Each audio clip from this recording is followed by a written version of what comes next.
Hey everyone. Okay, so today we're going to talk about how our necks work, just generally, and why we get pain and some things you can do about it. Okay, just to help you understand a little bit about your body. Okay, so I have Bonesy here. We're going to go through some stuff, talk about the neck in general. But let's just zoom out for a second, okay? So, why do we have a neck? What's the point of this kind of thing that we talk about that connects to our trunk? So, if you think about it, we have this ball basically sitting on top of this cylinder, this stacked cylinder of bones that we call our neck. But above that, we just have this this ball that's sitting on there and is balancing, right?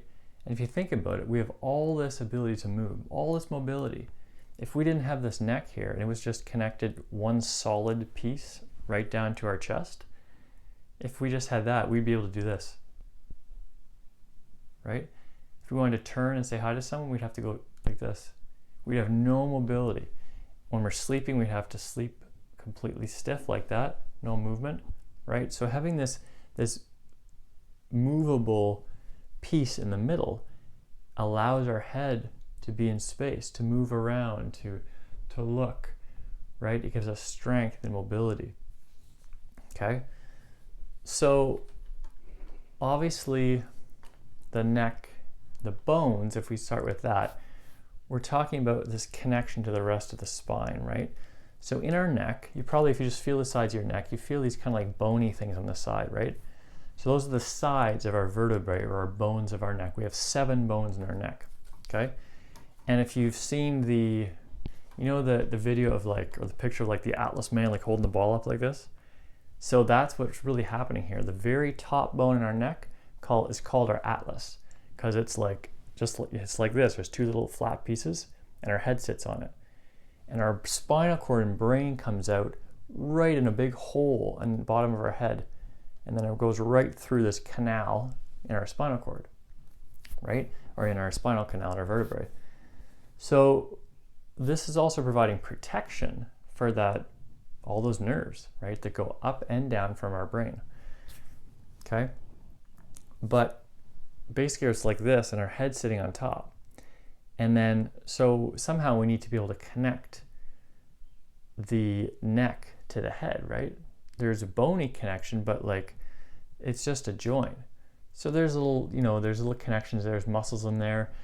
And along the side of that hole, call our foramen magnum, or foramen is just hole and magnum big, magnificent, right? So there's a big hole in our head, basically, that sits underneath there.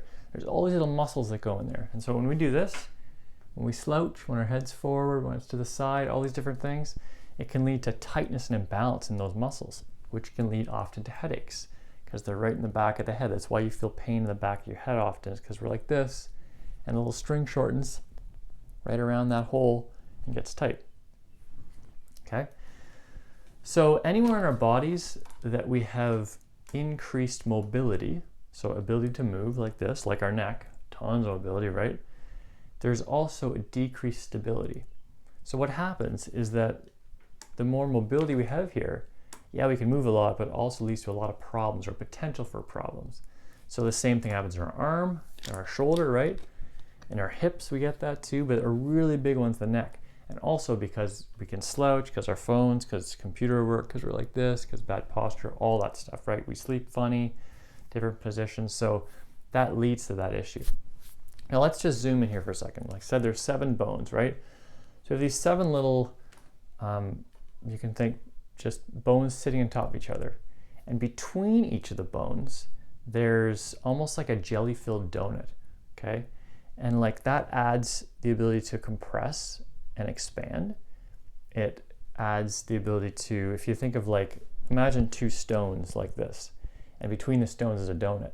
So you could do this, and if you push this way, the donut would kind of squeeze that way, right? It would go this way, that way, and it would allow this kind of compression, and also the ability for the bones kind of to move like this, right? Because they were just side by side like this, they couldn't really move.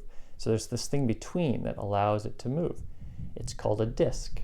So when you hear of disc herniation, what that means is you're doing this, you're pushing that donut to the side, because maybe you're doing this all the time, neck crack, Maybe you're doing this all the time. And because you're doing that all the time, the bones are like this slightly, as you can imagine, right? And by doing that, say you're sideways like this, you're curved, the donut pushes this way, and so the donut filling, the jelly filling pushes out like this, and it pushes right against one of these little yellow guys, which is the nerve that comes out. So the jelly-filled donut pushes out here, pushes on this nerve root, this little yellow guy, right in the side of your neck, and just like imagine this little hose, and you're pushing on the garden hose, what does it do? It stops the water. It doesn't allow the water to go through, right? So that produces pain.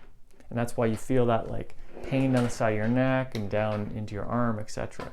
Because it's just doing this, because maybe you sat like this all the time, or posture, or slept, or maybe one of your bones is slightly out of place, etc. Right? So each of these bones here allows different motion because the discs are between. And so say we,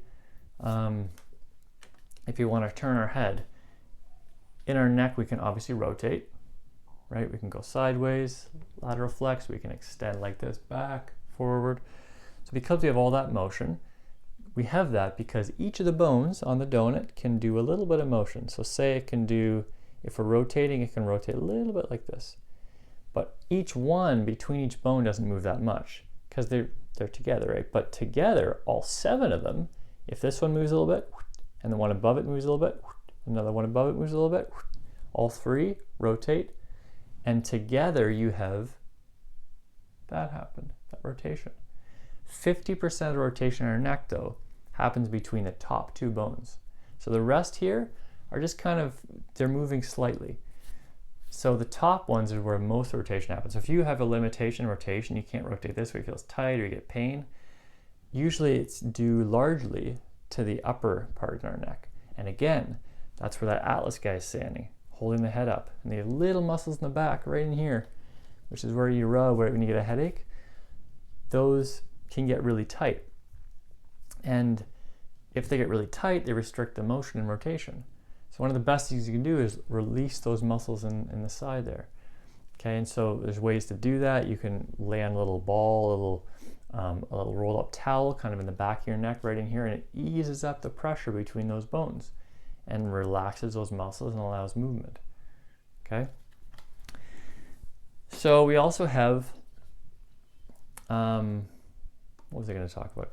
I think that's actually all I want to say there. Let's get into just, with that kind of general idea, we also have, how does our neck move?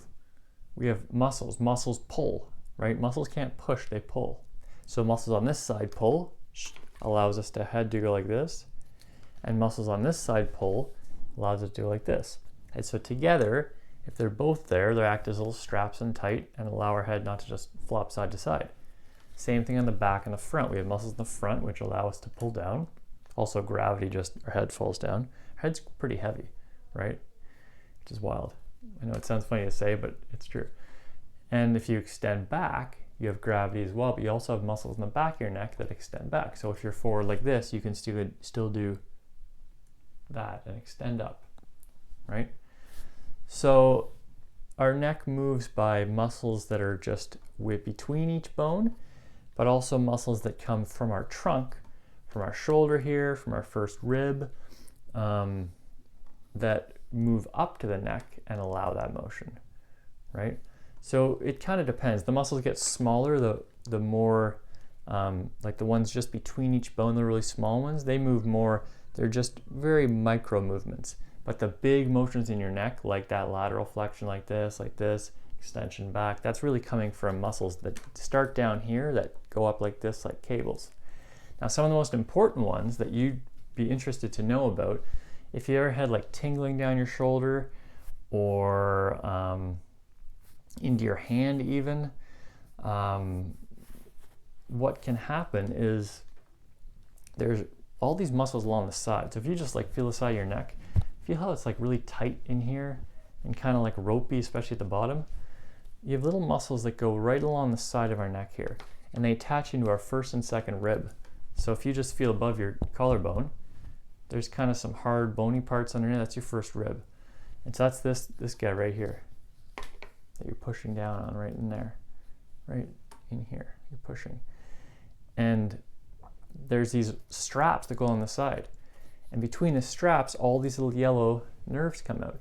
And that's what goes to your hand so you can move. And so when you burn yourself, you feel a sensation back.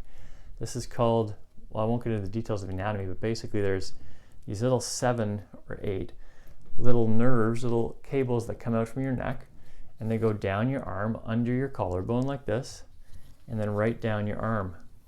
And so they not only supply movement, like I said, sensation as well, but there's these big straps of muscle on the side of your neck here. And these little nerves kind of emerge between the straps. So if your neck gets really tight, just imagine 2 straps that are really tight and there's a hose between. Sometimes that tightness can restrict the hose and stop the water, which can lead to tingling, numbness, weakness. All that can happen. And okay, so why do those muscles get tight? Largely from stress. If we're always like this, we're raising up our first rib. By pushing up our first rib, we decrease the space in this area, kind of just less space for nerves to get through. And those muscles tighten up. Or we sleep like this, and if the muscles on this side are shorter, they'll just go from 8 hours of laying that way, they'll just contract and get shorter because our body does what it's used to, what we give it. So on that side, it just gets a bit shorter. And then basically, if you go back and then try to stand up in the morning, that will stretch out, tighten up, and decrease the space. One other way that can happen, and that you can get pain in that area and restrict those nerves, you might have had, you've heard of a disc herniation. I explained that, kind of pushing on the nerve. But also, these bones, say the disc gets really compressed, or over time, you've heard about people having like disc issues or compressions in their neck. You often hear the word. What that means is that these bones, to move like this and float, they have the disc between, right? Like I said, they have little flat surfaces that allow them kind of float and glide like this on each other. Right between on the sides of each of these bones, on the side and the 2 sides, there's like these flat surfaces, kind of like this.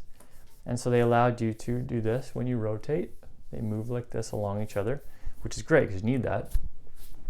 But it also can lead to, say you have disc breaks down a bit, or you're always back like this, looking up at something, working, whatever, it can lead to that constant compression. And when a bone is like this, say you're always extended, you can imagine the bones would be back like this then. The back of the bones just compress, like you have 2 surfaces that just push. So for 8 hours, if you're always like this, they'll compress, produces a little inflammation there, a little friction, basically. It's like you're doing this for like 8 hours. It produces issue here and tightness, right? So that tightness leads to compression, inflammation, and then eventually it starts to wear down in that area a bit. It leads to a compression syndrome, or the compression breaks down the bone a little bit. And maybe now this one side's a little bit less, or the disc is really flattened and compressed, or permanently kind of changed shape. And then again, just this little hose, this nerve that's coming out the side, this little yellow piece, what can happen, here, little view there. So this little guy, maybe these 2 bones have been compressed for so long that like they're twisted a little bit or flattened a bit. Again, just pushes on the hose, allow less nerve to come through, less nerve supply, right? Just like less water supply. And it leads to less nerve going through. So again, the tingling and stuff, but also just that facet compression, it's called. That compression, those 2 bones pushing on each other in the back here, can lead to pain. So you might feel local pain in your neck. So again, you want to open that space up, so the opposite motion. So that's why your physio might give you exercise to stretch forward, or strengthen your neck at the front to stop this. Instead, strengthen and go like that to increase the space. So stop this to do that, right? So I hope this kind of gives some information on your neck. That was very general, but like I want to provide information that just you can use in your life, that gives you just information so you understand like, oh, okay, so there's how the nerves work and all that, right? And there's so much more about the neck, obviously, and specific muscles and things you can do, but that's just some general understanding of how our necks work and some of the things that could go wrong.